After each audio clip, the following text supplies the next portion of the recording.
Esperanza para los peores rebeldes. Un sermón predicado la noche del domingo 14 de febrero de 1886 por el reverendo Carlos Haddon Spurgeon en el Tabernáculo Metropolitano, Newington, Londres.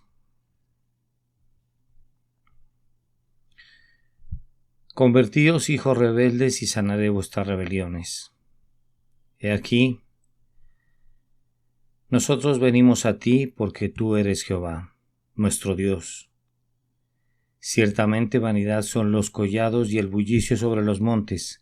Ciertamente en Jehová, nuestro Dios, está la salvación de Israel. Jeremías capítulo 3, versículos 22 al 23.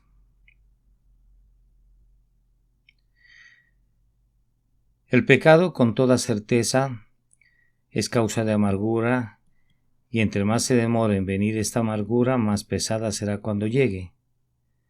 Puede ser que este barco se demore largo tiempo en alta mar, pero al final llegará a su destino con un terrible cargamento.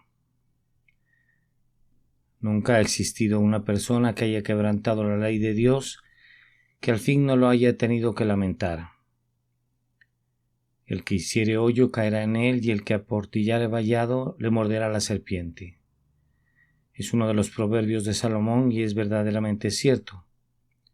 ¿Cuántas personas hay en este mundo que tienen sobre ellas una carga de amargura que es clara y evidentemente el resultado de su propia insensatez e iniquidad? Su pecado les aportó esa carga. Hay también una amargura piadosa que viene después que el pecado ha sido cometido y que no es solamente ocasionada por el pecado, sino por el amor de Dios y por la acción del Espíritu de Dios en el corazón. Cuando Dios quiere salvar a un hombre, usualmente empieza por hacerle sentir aflicción por causa de sus perversos caminos. Es la aguda aguja de acero de la ley que atraviesa el corazón convicto, pero después de ella saca el hilo de seda del consuelo y de la salvación. El método de Dios es hacer que los hombres vivan de nuevo solo hasta que hayan muerto realmente. Quiero decir que espiritualmente primero deben ser muertos por la ley antes de que reciban la vida por el Evangelio. No es el método de Dios sanar el corazón que no está herido, ni suministrar ropas a quienes ya están vestidos. Nuestro corazón debe ser quebrantado y nosotros mismos debemos ser desnudados, antes que el bálsamo sanador pueda ser aplicado y el manto de justicia pueda ser puesto sobre nosotros. Yo sé que lo que digo sobre este tema será tenido en poca estima por quienes no han reconocido la maldad del pecado. Es únicamente a quienes han sentido las flechas de la justa ira del Señor enconándose en su espíritu que el mensaje del Evangelio vendrá con algún tipo de dulzura. Si alguno de mis lectores está sufriendo grandemente bajo el peso del pecado, como yo lo estuve una vez, si alguno de mis lectores está aplastado contra el suelo, como yo lo estuve una vez, se gozará de oír la invitación de misericordia de Dios y de conocer la manera por la cual puede ser aceptada. El otro día leí en el periódico una historia que ciertamente me sorprendió, e indudablemente es un ejemplo de una admirable paciencia y de tolerancia por parte de una mujer llena de amor. No creo haber escuchado o leído algo parecido en toda mi vida, y pienso que una acción como la suya no ha sido superada nunca. El infeliz de quien hablo debe haber sido el hombre más vil que ha existido y que ha muerto sin haber sido colgado en la horca, y la mujer debe haber sido una de las mujeres más maravillosas que se han visto jamás sobre la faz de la tierra. De acuerdo al relato que leí, el hombre no había estado casado mucho tiempo, pero no prosperaba en su profesión, y sintiendo que tenía talento y habilidad, vino a Londres con el permiso y el consentimiento de su esposa para poder abrirse paso en el mundo. Logró hacerlo y posteriormente se convirtió en un pintor de retratos de considerable eminencia, de tal manera que obtuvo la aceptación de la alta sociedad y vivió de las grosuras de la tierra. Él le había dicho a su esposa en una ocasión que le había escrito que si ella venía sería una carga para él, así que nunca mandó por ella para que viniese a Londres. Además, él nunca se comunicó con ella excepto en esa única ocasión mencionada. Y cuando le envió dinero, ni siquiera un centavo le envió. Ese estado de cosas duró 40 años y la esposa permaneció siendo leal y fiel a pesar del dolor abrumador causado por su cruel conducta. Con el paso del tiempo, el hombre dilapidó todo su dinero y quedó reducido a la condición de un mendigo. Además de eso, estaba lleno de enfermedades y sin embargo fue lo suficientemente vil para arrastrarse a la puerta de la mujer, a la que había abandonado todos estos años, y por extraño que parezca, ella le abrió la puerta con deleite y le dio la bienvenida de regreso a su corazón. Lo puso en su alcoba y lo cuidó y lo atendió con el mayor cuidado, y gastó su vida sentada junto al lecho hasta que él murió. ¿Acaso no fue más bien esto espléndido de su parte? ¿Qué monumento no debería levantarse a una mujer tan llena de amor como ella? Pero yo simplemente les cuento esta historia para decir que el perdón que esta mujer le otorgó a su indigno marido no es sino un pálido reflejo del grandioso amor de Dios hacia los impíos. Él los alimenta y suple todas sus necesidades. Ellos dependen de él todo el tiempo y no podían vivir ni un solo instante sin su permiso. Sin embargo, algunas personas que yo conozco nunca se han comunicado con su Dios en 40 años. 40 años, dije, 50, 60 o tal vez más años durante los cuales han vivido como si no hubiera un Dios y peor aún, tal vez han usado su nombre únicamente con el propósito de blasfemar. Se han burlado de las cosas santas. Ellos han provocado al Señor a celos y sin embargo aún ahora que están decrépitos y viejos, si no están únicamente enfermos sino también arrepentidos,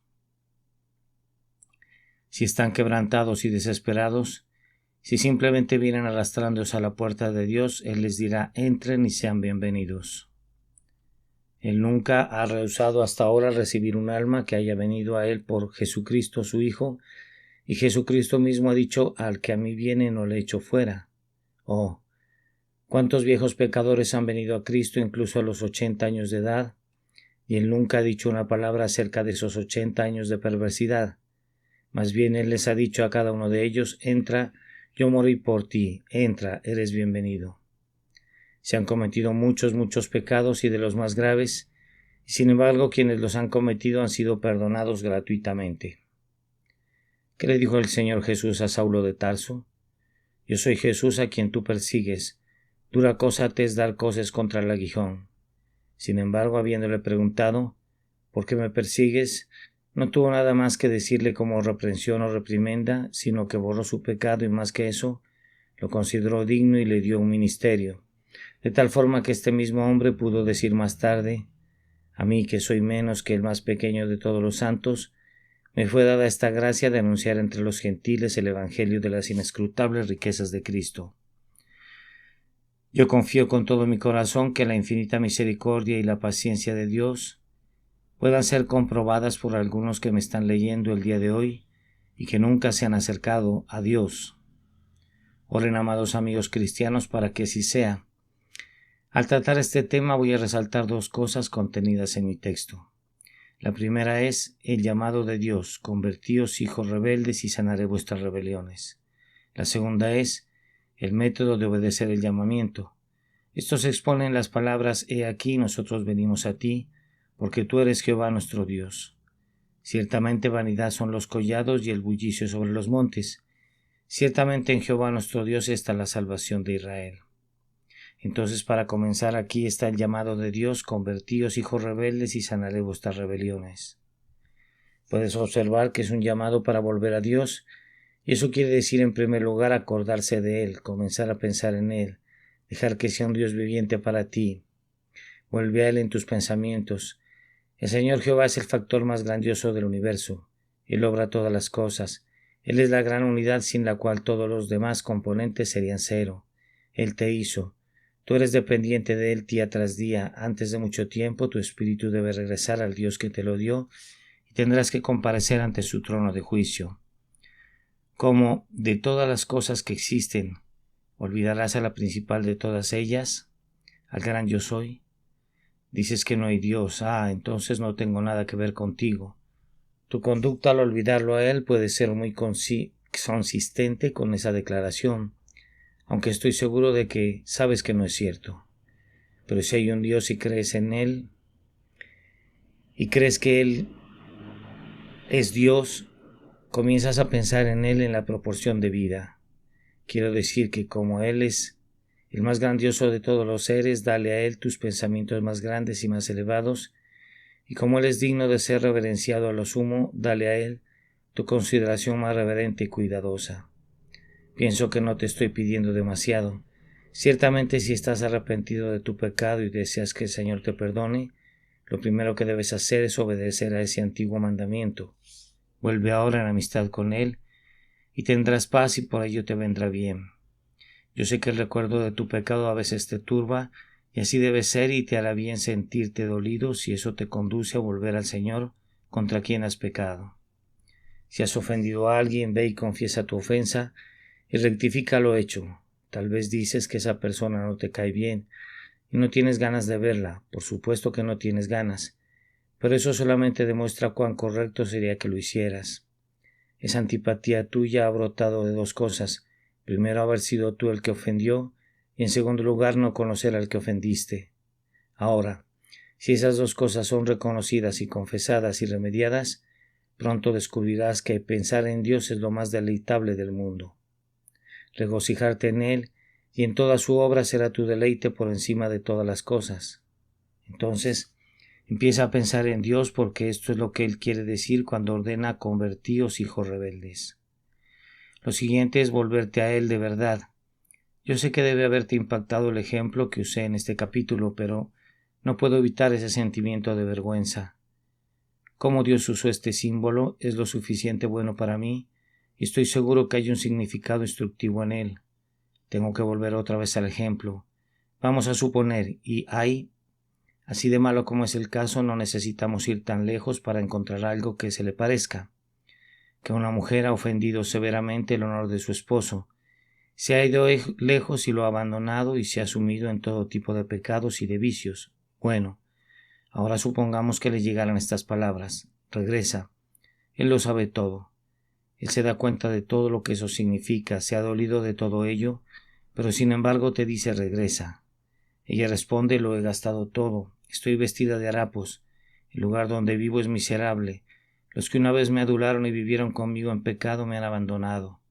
Soy una pobre mujer desgraciada que es rechazada hasta por los reformatorios. Entonces el esposo le escribe diciéndole: regresa, vuelve a mí, y todo te será perdonado, independientemente de lo que sea. ¿Acaso no te imaginas verla que inicia su regreso hacia él? Si algo quedara en ella que fuera digno de salvar, se apresuraría a aceptar la invitación. Sin embargo, ella es muy tímida y sumamente temerosa. Oh, cómo está cubierto su triste rostro con los rubores de la vergüenza, cómo se derraman las lágrimas sobre sus arrugadas mejillas. Algunas veces difícilmente puede creer que un amor tan maravilloso pueda ser manifestado hacia una mujer sin ningún merecimiento como ella. Tal vez ella está turbada y con toda razón al pensar que ningún hombre haría una cosa como la que su esposo parece estar haciendo y que no sería correcto que lo hiciera. Por tanto, ella se detiene un momento y considera el asunto. Sin embargo, todo es cierto. Su esposo es 1 en 1.000.000 y tal vez no haya otro tan lleno de amor y de perdón como él. Regresa, le dice.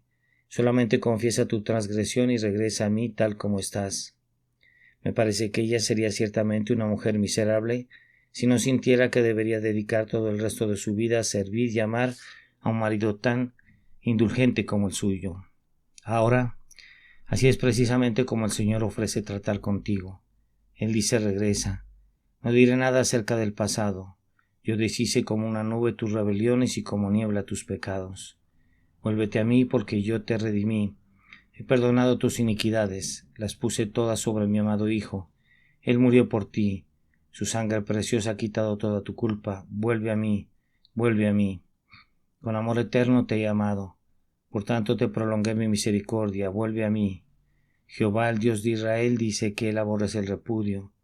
No te he repudiado a pesar de todo tu pecado y de toda tu iniquidad. Aquí está el mensaje de mi amor y de mi misericordia. Convertíos, hijos rebeldes, porque yo soy vuestro esposo, dice Jehová su Dios. Ahora bien, de la misma manera que esa sorprendente persona lo haría, regresa a tu Dios de inmediato, pobre pecador sin rumbo, confesando todas tus maldades, admirándote que haya todavía misericordia disponible para ti, confiando en que lo que dice el Señor es verdaderamente cierto porque Él lo dice, y a partir de este momento resuelve vivir y morir a sus pies amados, como su siervo y su amado. Esta es la manera de volver a Dios, por tanto les suplico que regresen así a Él. Hay una palabra en este llamado de Dios que demuestra que tú estás invitado a regresar tal como te encuentras. Él dice, convertíos, hijos rebeldes. Observar que no dice, convertíos, hijos penitentes. Él te ve en tus peores colores y sin embargo dice, convertíos, hijos rebeldes. También date cuenta que no dice, sana primero tus heridas y luego regresa a mí, sino que más bien dice, convertíos, hijos rebeldes, con todas sus rebeliones todavía sin sanar, y sanaré vuestras rebeliones. Muchos pecadores parecen suponer que deben hacerse mejores a sí mismos antes de venir a Cristo. Es una suposición muy indigna y además totalmente infundada. Ven tal como estás, sin bondad ni virtud y sin esperanza de obtenerlas.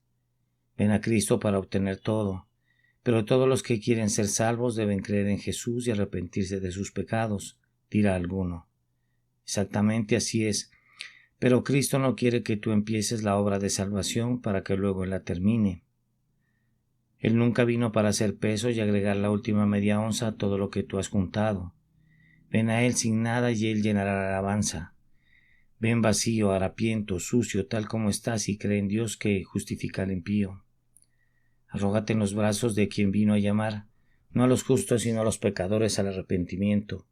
Inclínate con humildad y penitencia ante el que hace destellar los relámpagos del Sinaí, frente al rostro de cada pecador poseedor de su propia justicia, pero que enciende los apacibles rayos reconfortables del Calvario para conducir a cada pecador verdaderamente humillado y arrepentido al puerto de paz y de amor eternos. Así, les he presentado el llamamiento de Dios. Convertíos, hijos rebeldes, y sanaré vuestras rebeliones. Ahora, en segundo lugar, quiero mostrarles el método de obedecer este llamamiento. Hay dos cosas en el texto que son especialmente dignas de atención. Primero, quien quiera volver a Dios y encontrar la salvación claramente debe renunciar a toda otra confianza excepto a la que Dios mismo le da y que pone delante de él en el Evangelio. Escuchen, ciertamente vanidad son los collados y el bullicio sobre los montes. Judea era un país montañoso y en cualquier lugar que se erguía a la cumbre de una montaña o la cima de una colina, había un templo de ídolos, y donde quiera que hubiera un bosque de robles, seguramente había un santuario idólatra. Siempre que la gente atravesaba los valles se quedaba mirando estos santuarios, de tal forma que su confianza descansaba en las colinas y en las varias montañas. Ellos tenían dioses por todas partes, bloques de madera y piedra, de tal forma que el Señor les dijo, si voy a recibirlos otra vez deben renunciar a toda esta idolatría. El significado espiritual de este pasaje es este: si vas a ser salvo por la gracia de Dios, debes renunciar solemnemente, formalmente y de todo corazón a toda confianza en algo que no sea el Dios viviente y su Hijo Jesucristo. Primero debe haber una clara renuncia a toda justicia propia. Tú eres una persona muy excelente según tu propia estimación y piensas que actúas de manera correcta. ¿Acaso has hecho algo que fuera malo alguna vez? Ah, amigo, no hay salvación para ti sobre esa base. Tu justicia propia debe ser equivalente a trapos sucios en tu propia consideración. Debes reconocer tú mismo que estás manchado y arruinado, pues de lo contrario no hay esperanza para ti. El hombre que se aferra a su propia justicia es semejante a un hombre que se agarra de una piedra de molino para evitar hundirse en la corriente. Tu justicia propia te condenará si confías en ella, tan ciertamente como lo harán tus pecados, pues es una falsa y orgullosa mentira, no hay ninguna verdad en ella y no se debe depender de ella. No existe ninguna persona que viva que por naturaleza haga el bien y no peque, y el alma que peca debe morir. Ninguno de nosotros posee una justicia que resista la prueba del ojo de Dios que todo lo escudriña, y en lo íntimo de nuestro corazón sabemos que así es. Por lo tanto, desechemos esa mentira de una vez por todas. Cuando yo vine a Cristo, este asunto no me preocupaba, pues yo no poseía ninguna justicia propia en la que pudiera confiar, y hay muchas pobres almas que se encuentran en una condición muy parecida a la que yo me encontraba. No quieren conservar dinero falsificado que una vez consideraron como grandes riquezas.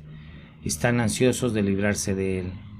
Sí, hermanos, y aún en este momento presente no conozco nada que yo haya sido o haya hecho, o haya pensado o haya dicho, que yo alcanzara a remendar y convertir en una justicia sobre la cual pudiera colocar una misma confianza.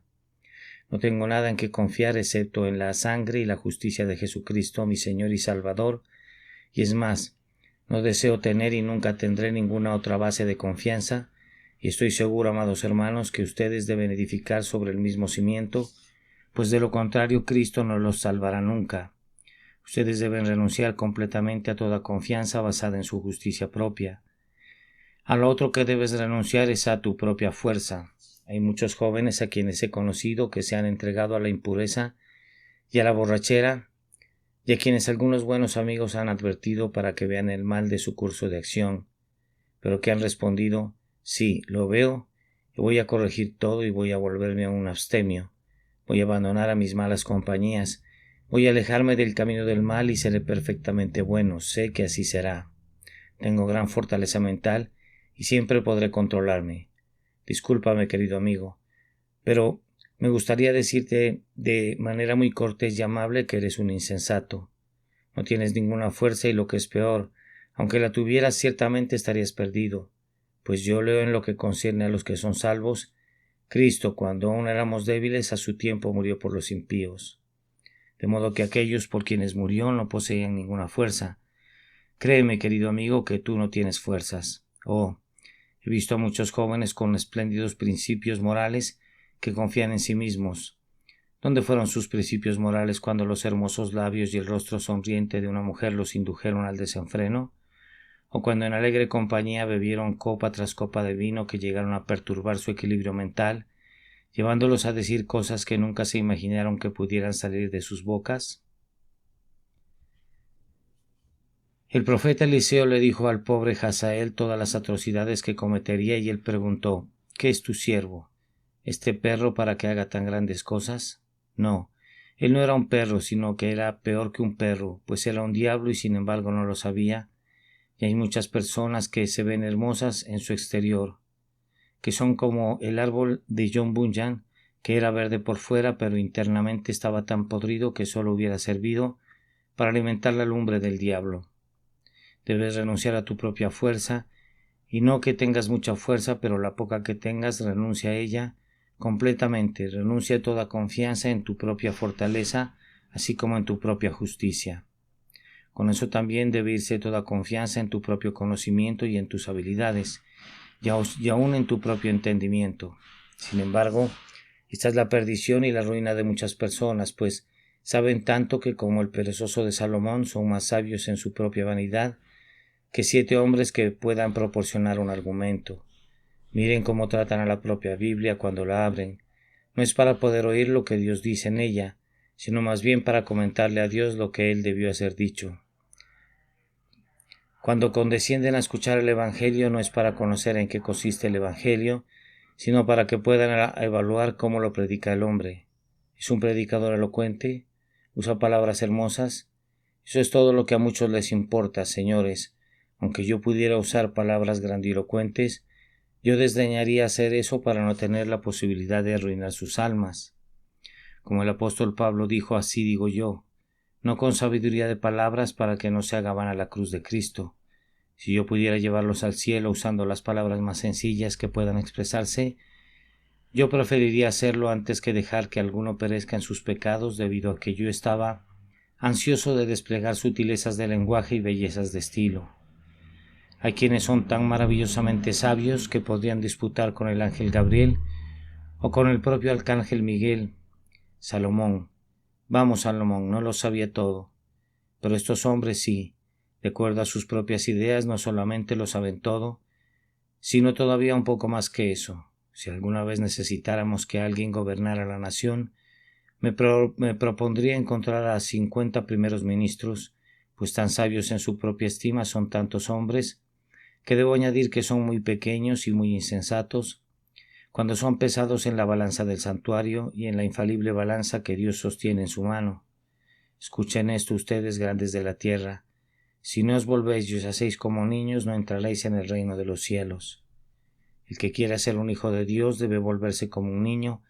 Para ser salvos no solo debemos arrojar al suelo nuestras obras mortales a los pies de Jesús, sino que también debemos arrojar nuestra razón jactanciosa al suelo a los pies de Jesús, y pedir que Él pueda ser hecho por Dios para nosotros sabiduría, justificación, santificación y redención. Ahora, amigos, ¿qué dicen ustedes a esto? ¿Están dispuestos a entregar su propia mente a Dios y creer simplemente lo que Él les dice en su palabra? ¿Están dispuestos a renunciar al gobierno propio? Somos dueños de nosotros mismos, dicen algunos. Podemos hacer lo que se nos plazca. Nuestras lenguas son nuestra propiedad, por tanto podemos decir lo que queramos. Pensamos y vivimos con libertad.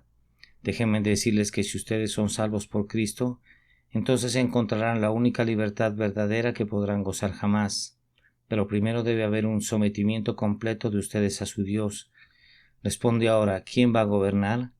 ¿Será su voluntad o tu voluntad?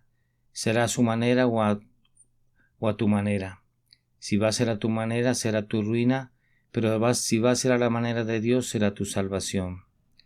Cuando los romanos atacaban una ciudad y el pueblo se rendía a ellos, usualmente redactaban una declaración que decía más o menos así: nosotros, ansiando misericordia de manos de los poderes de Roma, nos entregamos nuestras casas, nuestros bienes, nuestros cuerpos, nuestras almas, todo lo que tenemos y todo lo que somos para ser tratados por el poder romano exactamente de acuerdo a su voluntad. Estaba escrita de tal manera que no había escapatoria y no contenían estipulaciones ni condiciones, y luego, apenas era firmada, el conquistador romano, en la generosidad de su poder, decía: ustedes se han sometido a mí, ahora quedan libres. Dios demanda exactamente ese tipo de sumisión. Si vas a ser perdonado, debes entregar tu cuerpo, tu alma y tu espíritu, tus bienes, tu corazón, tu cerebro, todo para que pertenezcan enteramente a Cristo de ahora en adelante y para siempre. Deseo que ese sometimiento se dé en todos ustedes. Si quieren ser salvos, esa comunión debe pertenecerles. Entonces hágalo de inmediato. ¿Van a conservar sus pecados para terminar en el infierno? ¿O van a abandonar sus pecados para ir al cielo? ¿Quieren tener al pecado o al Salvador? ¿A cuál de los dos elegirán? Que el bendito Espíritu los guíe a la decisión correcta y los conduzca a esa decisión de inmediato. Finalmente, es evidente en el texto que también debe haber una aceptación sincera y total de Dios como nuestra única esperanza. Lean el pasaje nuevamente: He aquí, nosotros venimos a ti, porque tú eres Jehová nuestro Dios. Ciertamente en Jehová nuestro Dios está la salvación de Israel. No hay sino un solo Dios vivo y verdadero. Los hombres han hecho casi tanto dioses como hay arena en la costa del mar. Sin embargo, no hay sino un solo Dios, cuyo nombre es Jehová, el creador de todas las cosas, en quien vivimos y nos movemos y somos. ¿Aceptarás a este Dios para que sea tu Dios? Dirás: este Dios es nuestro, Dios eternamente para siempre. ¿Él será nuestro guía hasta la muerte? ¿Lo tomarás para que sea tuyo y no lo considerarás simplemente como Dios de otras personas, sino que a partir de este momento es tu Dios, a quien amas, a quien abrazas, no comprendiéndolo simplemente con la mente, sino aferrándote a Él con amor? ¿Tomarás a Dios para que sea tu Dios y sea Él ciertamente tuyo? Observa cómo dice el texto: ciertamente en Jehová nuestro Dios está la salvación de Israel. No podemos estar jugando con la aceptación de Dios como nuestra única esperanza. No podemos estar burlándonos de Dios con una pretendida entrega de nuestro ser a Él. Debe ser una verdadera aceptación de Dios para que sea nuestro Dios de ahora en adelante y para siempre. Únicamente Dios debe ser aceptado como tuyo. No puede haber dos dioses ni dos Cristos. Ningún hombre puede servir a dos señores, ni tampoco ninguna mujer puede amar a dos novios. Si quieres ser salvo, debes entregarte en un acto deliberado, entregar todo tu ser a Cristo y tomar su salvación completa para que sea tuya. Para ayudarte a hacerlo, permíteme recordarte que hay una bendita Trinidad en unidad. Primero está el siempre bendito Padre. ¿Qué dices? ¿Tendrás a ese Padre como tu Padre? tú has pecado contra él, ansías su perdón por medio de Cristo, pedirás ser admitido en su casa entrando por la puerta manchada por la sangre del sacrificio expiatorio de su Hijo. ¿Lo honrarás como tu Padre? Jóvenes, ¿no clamará cada uno de ustedes a partir de ahora, Padre mío, guiador de mi juventud? La siguiente bendita y adorable persona de la Trinidad unida es el Hijo de Dios. ¿Querrás tener a este Hijo de Dios como tu Salvador? Él murió para que los pecadores puedan vivir. ¿Quieres que su muerte sea tu vida? Él derramó su sangre para limpiar la culpa de toda mancha de pecado. Serás lavado en el torrente carmesí. ¿Será Cristo el profeta para ti? ¿Te sentarás a sus pies y aprenderás de él? ¿Será Cristo el sacerdote para ti? ¿Confiarás en él para que presente su sacrificio por ti y para que interceda por ti? Cristo es un rey. Lo tendrás como rey para que reine sobre ti. En conclusión, lo aceptarás en todos sus oficios y en todas sus relaciones, en la majestad de su gloriosa deidad y en la humillación de su perfecta humanidad. ¿Tendrás a este hombre como tuyo? Te hago la pregunta, como aquel hombre en tiempos muy antiguos se la hizo a una muchacha que conoció junto al pozo. ¿Irás tú con este varón? ¿Tendrás a Cristo para tenerlo y conservarlo, en la dicha y en la adversidad, en la abundancia y en la escasez, de tal manera que la propia muerte no te podrá apartar de él? Si es así, tenlo y sé bienvenido, pues él está preparado para darse a sí mismo a cada alma que quiera aceptarlo. Hay una tercera persona que esta bendita unidad y el Espíritu Santo, y es el Espíritu Santo. ¿Estás dispuesto a permitir que el Espíritu Santo venga y more en ti? Él es quien debe regenerarte si vas a nacer de nuevo. Él es quien debe enseñarte. Él es quien debe santificarte. Él es quien debe iluminarte. Él es quien debe consolarte y guiarte. Sin Él no puedes hacer nada. El Espíritu Santo es la vida misma del cristiano. Lo que el Padre decretó y lo que el Hijo compró, el Espíritu Santo lo aplica y sin ese Espíritu Santo no hay nada para ti. ¿Vas a obedecer sus consejos? ¿Te pondrás bajo su supervisión? ¿Entregarás tu cuerpo para que sea su templo? Si haces todo eso con la ayuda de Dios, entonces cree en el Señor Jesucristo y serás salvo. Su misma palabra dice, el que creyere y fuere bautizado será salvo. El que cree en Él con todo tu corazón, luego deja que el cuerpo sea lavado con el agua pura del bautismo. El Señor Jesucristo te pide estas dos cosas. De nuevo te recuerdo que Él mismo fue el que dijo, el que creyere y fuere bautizado será salvo. No le pongas objeciones a ninguna de estas palabras del Evangelio. Ven enseguida y haz lo que te ordena y entra en la vida, pues todo aquel que cree en Él tiene vida eterna, y luego de inmediato haz la confesión escritural de tu fe, como la hicieron los que oyeron al apóstol Pedro en el día de Pentecostés. Los que recibieron su palabra fueron bautizados y se añadieron aquel día como 3,000 personas. Ahora, miren, señores, he terminado, pues no sé qué más pudiera añadir a lo que ya he expuesto.